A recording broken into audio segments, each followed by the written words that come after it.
आज दिल्ली में तेलंगाना कांग्रेस के सभी नेताओं के साथ ऑल इंडिया कांग्रेस कमेटी के अध्यक्ष खारगे जी, कांग्रेस के नेता राहुल जी गांधी और वेणुगोपाल जी, इन्होंने सभी तेलंगाना के नेताओं के साथ चुनाव के लिए किस तरीके से आगे जाना चाहिए, किस मुद्दे को आगे ले जाना चाहिए, इसके लिए सभी नेताओं के साथ डिस्कस किया। 1-to-1 सभी की जो भी सजेशन थे वो सभी सजेशन उन्होंने सभी के बहुत सारा वक्त देकर सुने हैं और उसी के आधार पे हम चुनाव जो प्रोग्राम है, जो आगे ले जाने की बात है, जो इश्यूज है, तेलंगाना की जो स्थिति है, उसके ऊपर फोकस करने के लिए उनके सजेशन हमें मिले हैं। सबसे पहले उन्होंने कहा कि तेलंगाना की सरकार के खिलाफ जो जनता में नाराजी है, जो वायदे तेलंगाना सरकार ने चुनाव के वक्त किए थे, कोई वायदा उन्होंने नहीं निभाया है। लगातार सरकार बनने के बाद खुद के फैमिली के लिए, खुद के लिए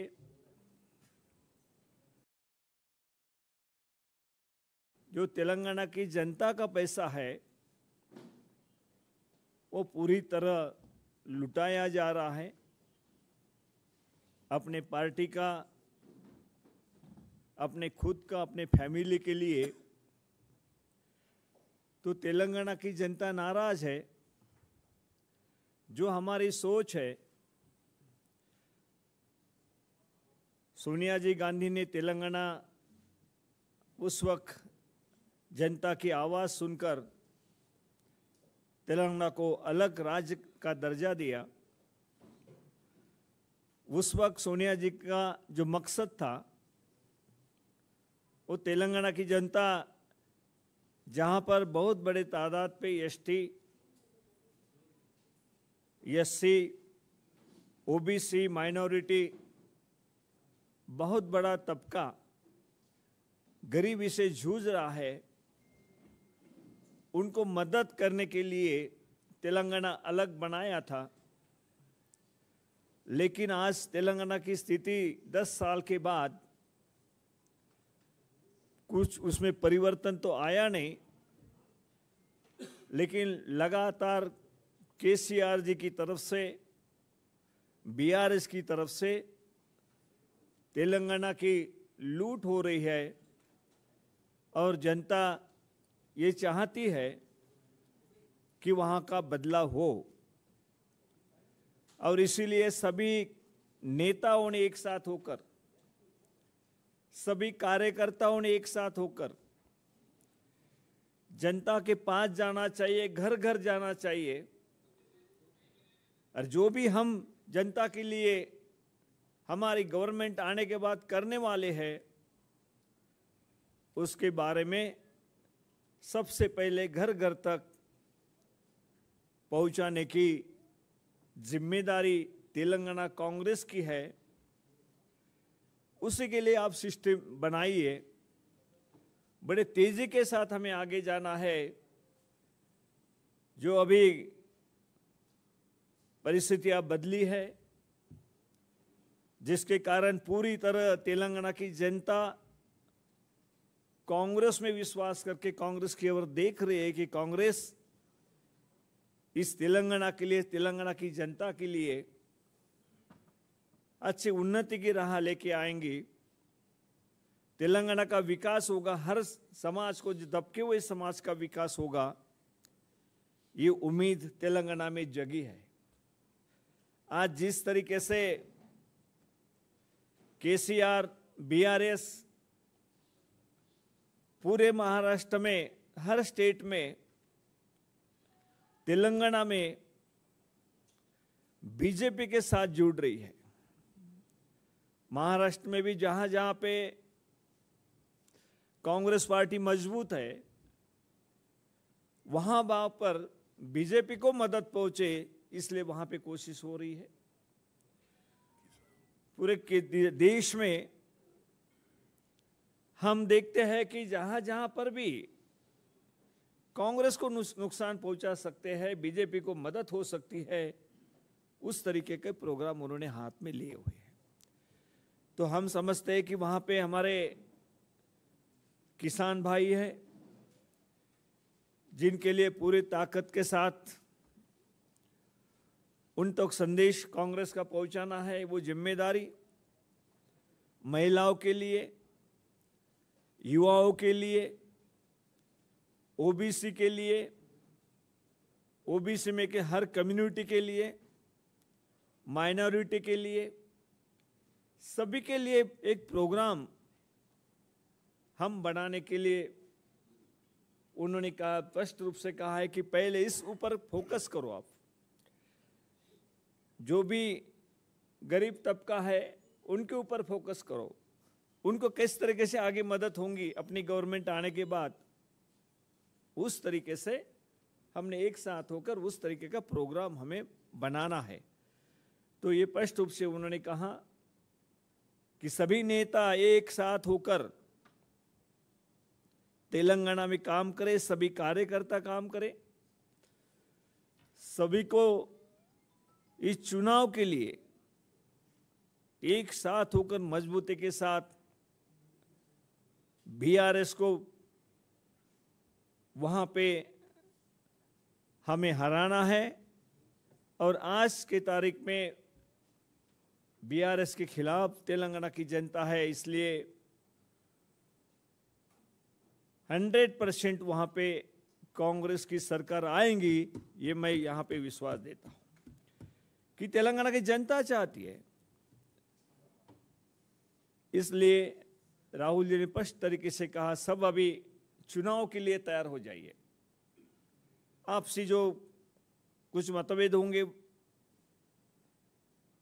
वो छोड़ दीजिए, सब एक कांग्रेस का अपना घर है, एकजुट होकर ताकत के साथ हमको मुकाबला करना है। ये संदेश राहुल जी गांधी ने सभी नेताओं को सबसे बातचीत करने के बाद, सबका सुनने के बाद उन्होंने स्पष्ट रूप से ये कहा है। इतना ही मैं कहना चाहूँगा, बाकी हमारे अध्यक्ष जी है, सीनियर नेता है, वो भी आपसे बात करेंगे।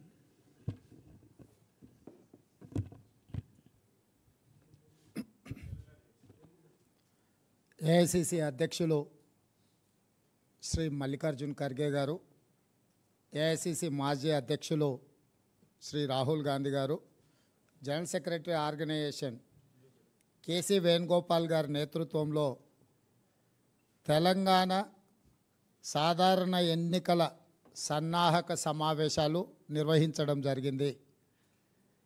ఈ సాధారణ ఎన్నికల సన్నాహక సమావేశంలో మాణిక్రావు ఠాకరే గారి నేతృత్వంలో తెలంగాణకు సంబంధించిన కీలకమైన ముఖ్యమైన నాయకులందరము పాల్గొని 120 రోజుల్లో నిర్వహించబడే ఎన్నికలకు ఏ రకంగా మనం ముందుకు వెళ్ళాలి, కలిసికట్టుగా పోరాటం చేయాలి, 10 సంవత్సరాల టీఆర్ఎస్ వైఫల్యాలను ఏ విధంగా ఎండగట్టాలి, కేంద్రంలో బీజేపీ నరేంద్ర మోడీ గారి యొక్క అధికార దుర్వినియోగాన్ని ఏ రకంగా ప్రజలకు వివరించాలి, సంబంధిత అంశాలను అన్నిటిని కూడా ఈ సన్నాహక సమావేశంలో చర్చించుకోవడం జరిగింది.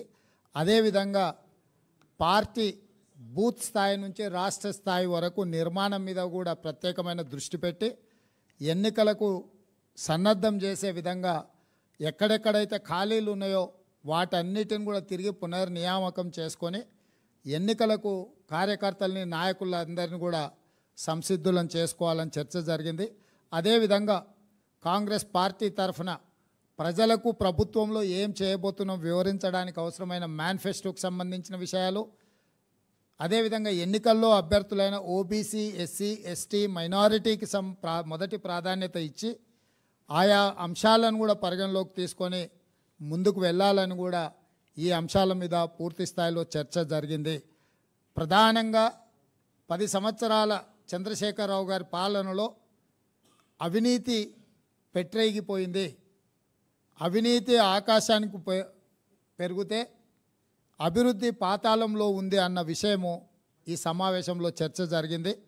అందుకే కేసీఆర్ అవినీతికి వ్యతిరేకంగా తెలంగాణ ప్రజల యొక్క సంక్షేమము అభివృద్ధి కోసం కాంగ్రెస్ పార్టీ ఏ కార్యాచరణను తీసుకొని ముందుకు వెళ్ళబోతుందో ఈ అంశాలకు సంబంధించి స్థూలంగా చర్చించుకున్నాం.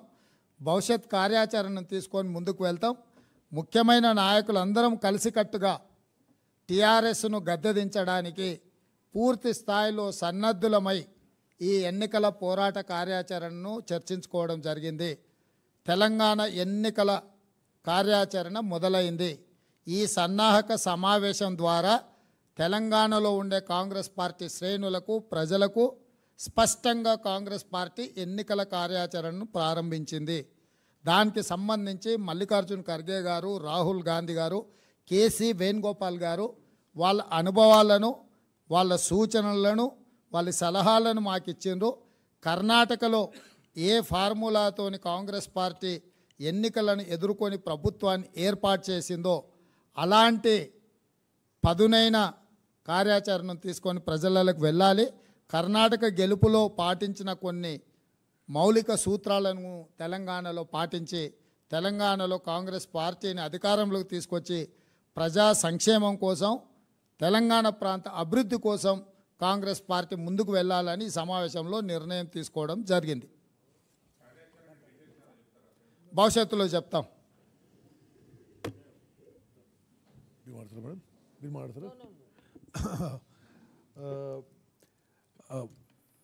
ఇన్ఛార్జ్ గారు, ప్రెసిడెంట్ గారు చెప్పిన దానికి పెద్దగా యాడ్ చేసి లేకున్నా ఈరోజు గౌరవ ఏఐసిసి అధ్యక్షులు ఖార్గే గారు, గౌరవ మాజీ అధ్యక్షులు రాహుల్ గాంధీ గారు, గౌరవ ఏఐసిసి జనరల్ సెక్రటరీ ఆర్గనైజేషన్ తెలంగాణకు సంబంధించిన ముఖ్య నాయకులందరినీ పిలిపించి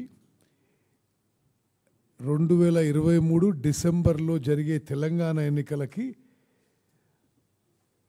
ఒక ప్రిపరేటరీ మీటింగ్గా అందరి అభిప్రాయాలు తీసుకొని ముందుకు పోవాలనే ఉద్దేశంతో ఈరోజు ఒక సుదీర్ఘమైన 2.5 గంటల పాటు చర్చ, సమావేశం, ఇంటరాక్షన్ జరగడం జరిగింది.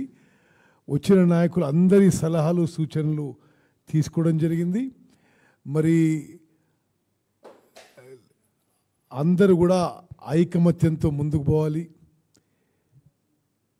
బీఆర్ఎస్ ప్రభుత్వం యొక్క వైఫల్యాలు ఎండగట్టాలి.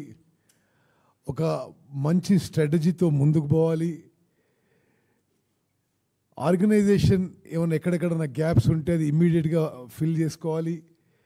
టికెట్ల ప్రక్రియ తొందరగా పూర్తి చేసుకోవాలి.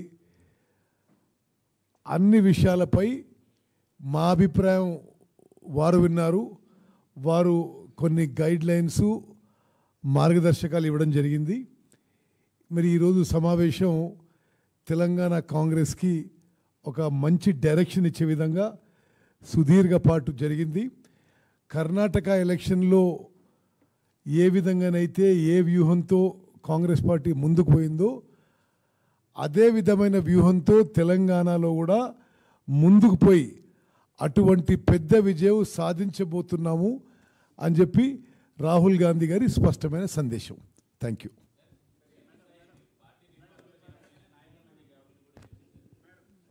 మీడియాతో ఉన్న గ్యాప్ గురించి ఆలోచిస్తాను.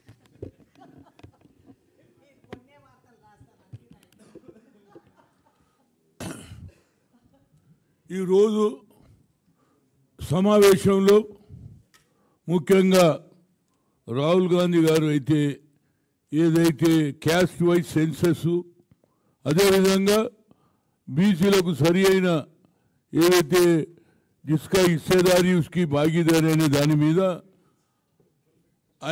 నేను మాట్లాడాను. అదేవిధంగా దాన్ని కింది స్థాయిగా పోవాలి, దాంట్లో ప్రజలలో బాగా కింది స్థాయి దానికి పోతే దానికి మంచి అభిప్రాయం ఏడుతుంది.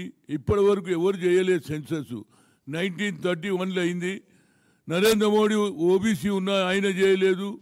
కనుక రాహుల్ గాంధీ చేసినకి ఒక మంచి మెసేజ్ పోయింది. దాంతోపాటు మరి మల్లికార్జున్ ఖర్గే గారు కూడా అన్నారు, ఆయన ఎక్స్పీరియన్స్, మీరు బీసీలను ఆకట్టుకోవాలి, ఎన్ని సంఘాలు ఉన్నా వాళ్ళ కాన్ఫిడెన్స్ ఇవ్వాలి, వీవర్స్ కానీ బ్లాక్ స్మిత్ కానీ ఇవన్నీ కూడా కింది కులాలను కూడా తీసుకోవాలన్నాడు.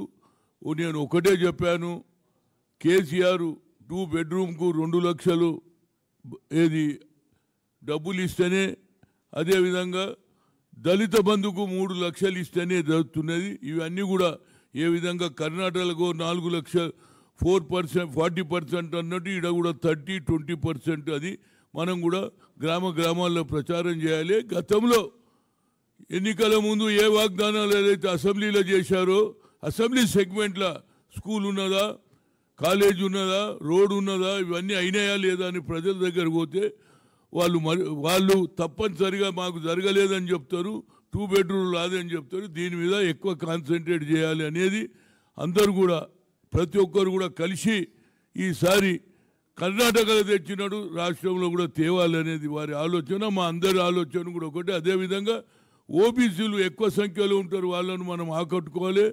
అదేవిధంగా మైనార్టీస్ ఇష్యూలో కూడా మైనార్టీలను కూడా ఆకట్టుకోవాలి, ఎస్సీ ఎస్టీలను అని చెప్పడం జరిగింది.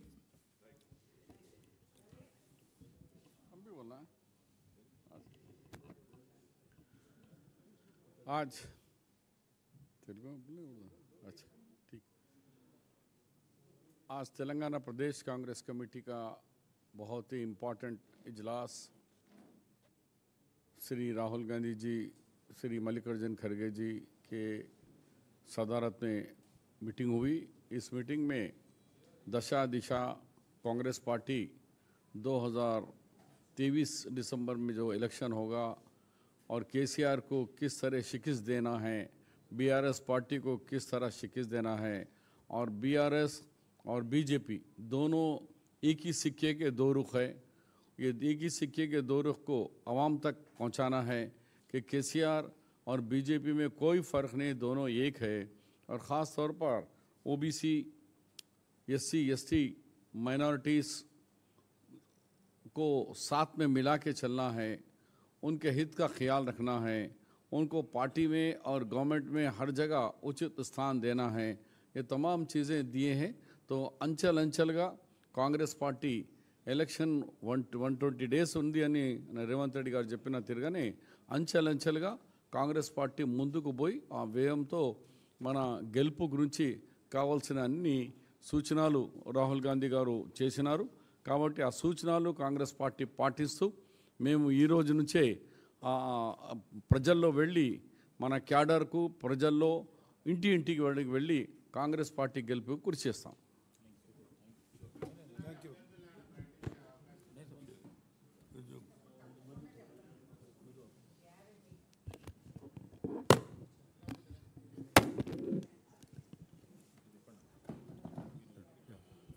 Now, one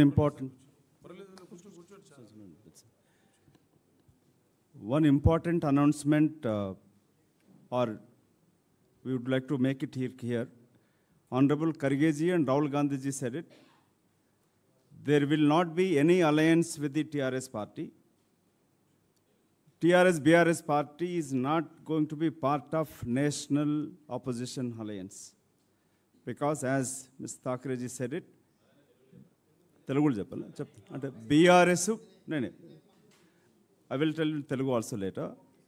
BRS and TRS are together.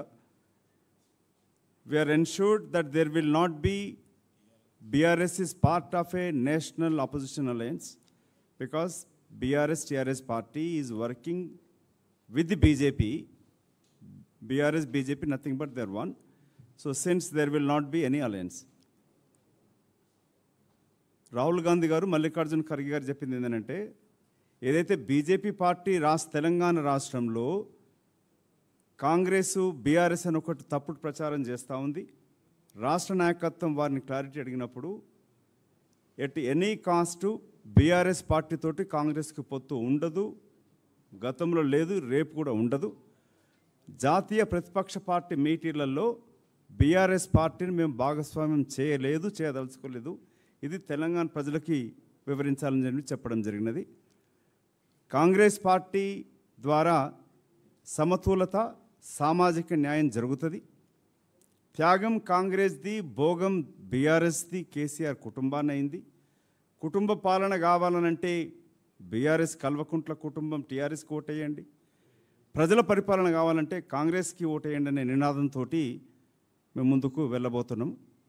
So మీ ద్వారా స్పష్టం చేయాల్సింది ఏంటంటే ఇటు బీజేపీ బీఆర్ఎస్ కలిసి చేస్తున్న తప్పుడు ప్రచారంతో తెలంగాణ ప్రజలు విశ్వసించకూడదు. ఏదైతే కర్ణాటకలో మేము తీసుకున్న స్ట్రాటజీని అక్కడ జేడీఎస్ పార్టీ బీజేపీ పరోక్షంగా పనిచేసిందో ఇక్కడ కూడా బీజేపీ పార్టీ పరోక్షంగా బీఆర్ఎస్కి మద్దతు ఇస్తుంది. కాబట్టి కాంగ్రెస్ పార్టీ ఒంటరిగానే ఎన్నికలకు వెళ్తోంది.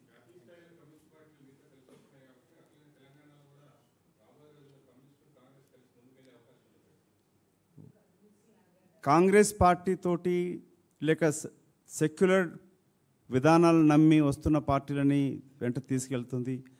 కమ్యూనిస్టు సోదరులు కన్ఫ్యూజన్ తోటి మునుగోడులో మునిగిపోయినారు. ఇప్పటికన్నా వారు ఆలోచించి సరైన నిర్ణయం తీసుకొని ఏవైతే జాతీయ స్థాయిలో కాంగ్రెస్ కలిసి వస్తారో అదేవిధంగా కూడా తెలంగాణ రావాలని రాష్ట్ర అధ్యక్షుడు ఇన్ఛార్జ్ కూడా కోరడం జరిగింది.